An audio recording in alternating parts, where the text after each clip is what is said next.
Chapter 34, Recording 3, continuing on with exposure. The hands-on ABC required that the caregiver remove part of the pediatric patient's clothing to allow observation of the face, chest wall, and skin. Be careful to avoid heat loss by covering the patient back up as soon as possible. The pediatric population is more prone to hypothermic events due to immature thermoregulatory system, thinner skin, and lack of subcutaneous fat. Infants younger than 6 months lack the ability to shiver in response to cold. Newborns and infants less than 1 month are most susceptible to hypothermia. Infants and young children should be kept warm during transport or when the patient is exposed to access or reassess an injury. Cover the head. Up to 50% of heat loss can occur with the head that is larger in proportion to the rest of the body. The transport decision.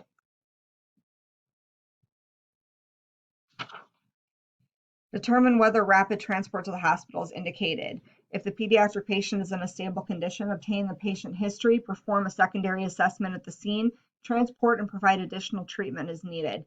Rapid transport is indicated if the following conditions exist.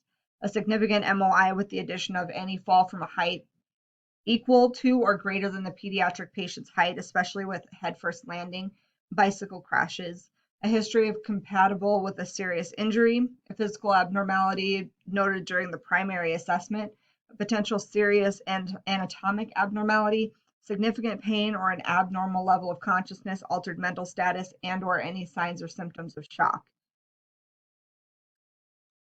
Also consider the type of clinical problem, the expected benefits of ALS treatment in the field, local EMS system treatment and transport protocols, your comfort level, and transport time to the hospital.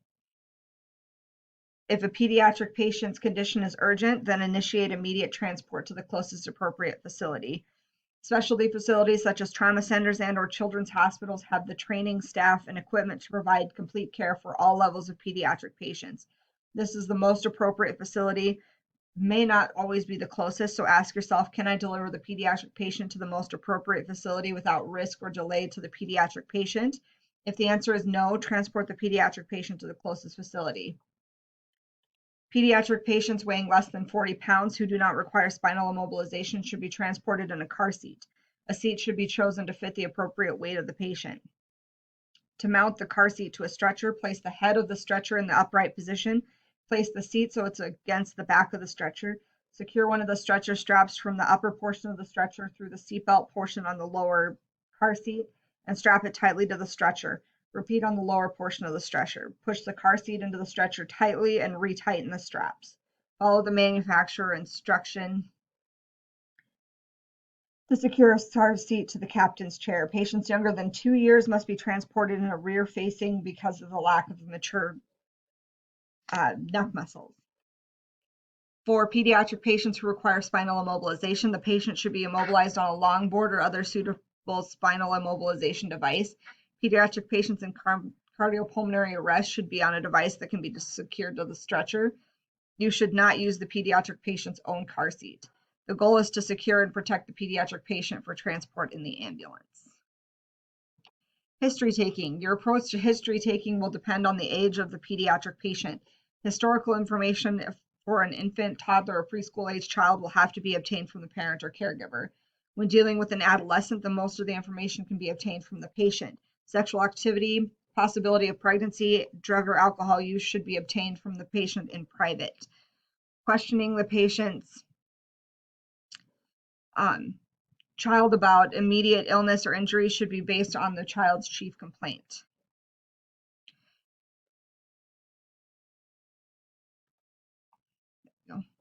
When interviewing a parent or caregiver or older child about a chief complaint, obtain the following: the NOI or MOI, how long the pediatric patient has been sick or injured, key events leading to the injury or illness, presence of fever, effects of the illness or injury on the pediatric patient's behavior, pediatric patient's activity level, recent eating, drinking, and urine output, change in bowel or bladder habits, presence of vomiting, diarrhea, or abdominal pain, and presence of rashes. Obtain the name and phone number of a caregiver if they're not able to come to the hospital with you.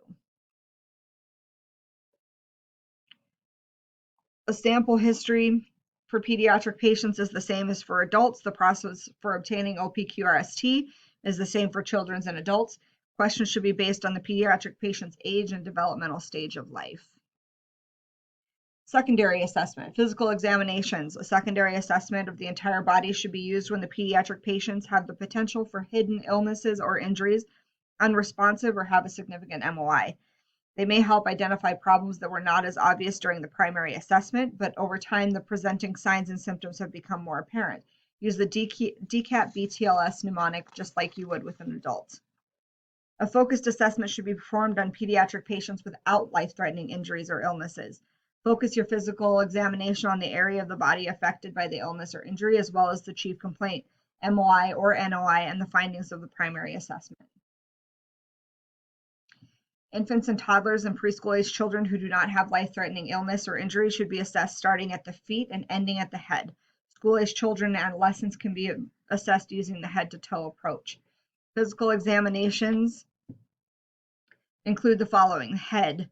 The younger the patient, the larger the head is in proportion to the rest of the body. Look for bruising, swelling, and hematomas. Significant blood loss can occur between the skull and scalp of an infant. A tense or bulging fontanelle in an upright, non-crying infant suggests that the elevated intracranial pressure caused by meningitis, encephalitis, or intracranial bleeding. A sunken fontanelle suggests dehydration. The nose. Young infants are obligate nose breathers, so nasal congestion with mucus can cause respiratory distress. Gentle bulb or catheter suction of the nostrils may bring relief for this. Ears. Look for drainage from the ear canals. Leaking blood suggests a skull fracture. Check for bruises behind the ears or battle sign. This is a late sign of a skull fracture. Presence of pus may indicate an ear infection or perforation of the eardrum. Mouth. In the trauma patient, look for active bleeding and loose teeth. Note the smell of the breath. Neck. Examine the area near the trachea for swelling or bruising. Note if pediatric patients cannot move their neck and has a high fever, this may indicate bacterial or viral meningitis. For the chest, examine the chest for penetrating injuries, lacerations, bruises, or rashes. If the patient is injured, feel the clavicles and every rib for tenderness and/or deformity. For the back, inspect the back for lacerations, penetrating injuries, bruises, or rashes. Inspect the abdomen for distension. Gently palpate the abdomen and watch for guarding or tensing of the abdominal muscles, which could suggest infection, obstruction, or intra-abdominal injury. Note any tenderness or masses. Look for any seatbelt abrasions or bruising. Extremities, assess for symmetry. Compare both sides for color, warmth, size of joints, swelling, and tenderness. Put each joint through a full range of motion while watching the eyes for signs of pain. Vital signs. Some of the guidelines used to assess adult circulatory status have important limitations in pediatric patients. Normal heart rates vary with age in pediatric patients. Blood pressure is usually not assessed in pediatric patients younger than 3 years of age. It offers little information about the patient's circulatory status and is difficult to obtain. It's important to use the appropriately sized equipment when assessing a pediatric patient's vital signs. To obtain an accurate blood pressure reading, use a cuff that covers 2/3 of the pediatric patient's upper arm. A cuff that is too small will give a falsely high reading. A cuff that is too large will give a falsely low reading. The formula is 70 plus 2 times the child's age in years. Systolic blood pressure is a useful tool to determine blood pressure in children 1 to 10 years of age.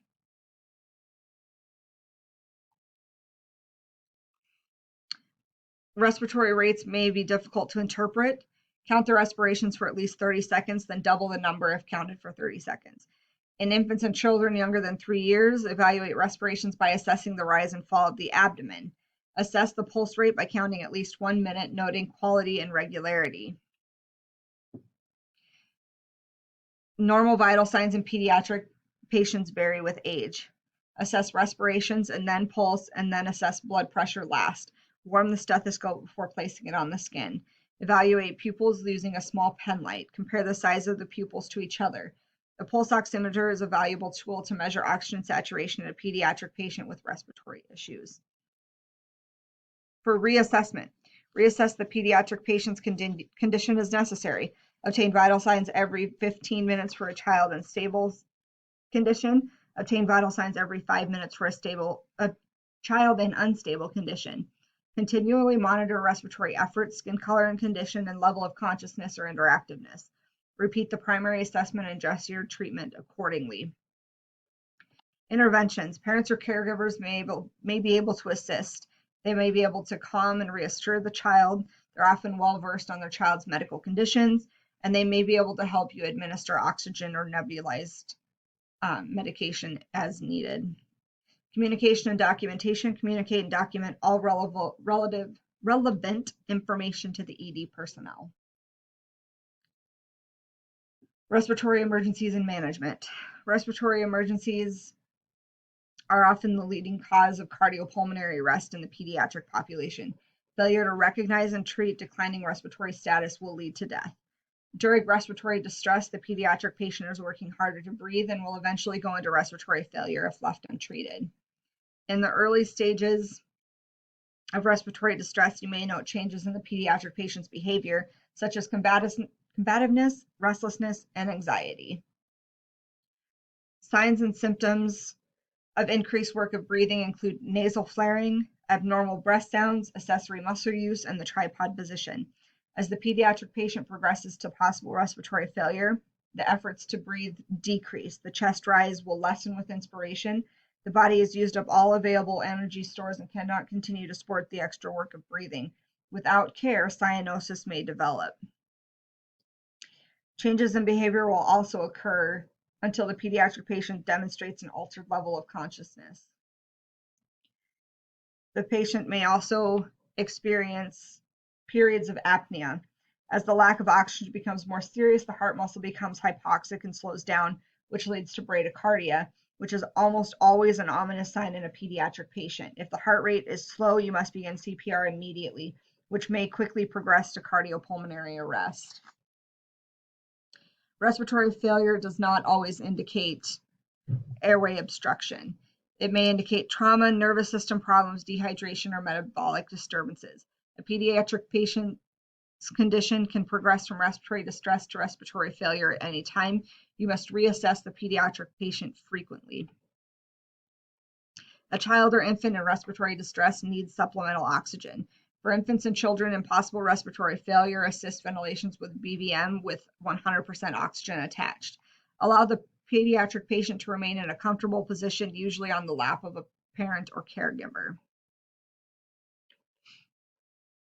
Airway obstruction. Children can obstruct their airway with any object they can fit into their mouth. In the cases of trauma, teeth may have been dislodged into the airway. Blood, vomitus, or other secretions can also cause mild or severe airway obstruction. Infections, including pneumonia, croup, epiglottitis, or bacterial tracheitis, can also cause airway obstruction. Infection should be considered if the patient has congestion, fever, drooling, and cold-like symptoms. Croup is an infection of the airway that's below the level of the vocal cords. Epiglottitis is an infection of the soft tissue in the area above the vocal cords.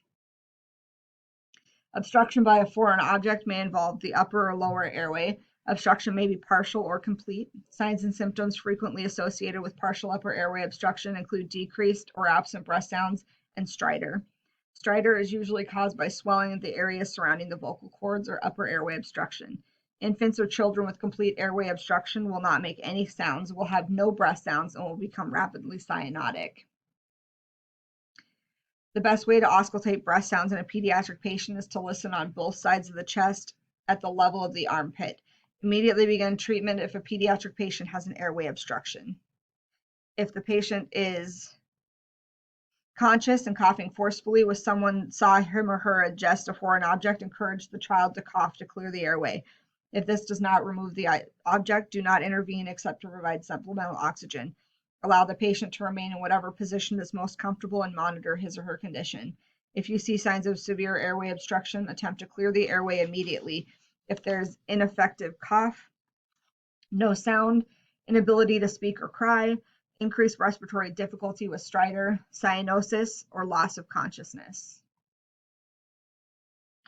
If an infant is conscious with a complete airway obstruction, perform up to 5 back blows followed by chest thrusts. Position the infant face down on your forearm, supporting the jaw and head with your hand, and slap the back forcefully 5 times with the heel of your other hand. If the airway does not clear, flip the child onto his or her back and perform up to 5 chest thrusts in the same manner you would for CPR. Repeat the process until the obstruction clears or until the infant becomes unconscious. If a child is conscious with a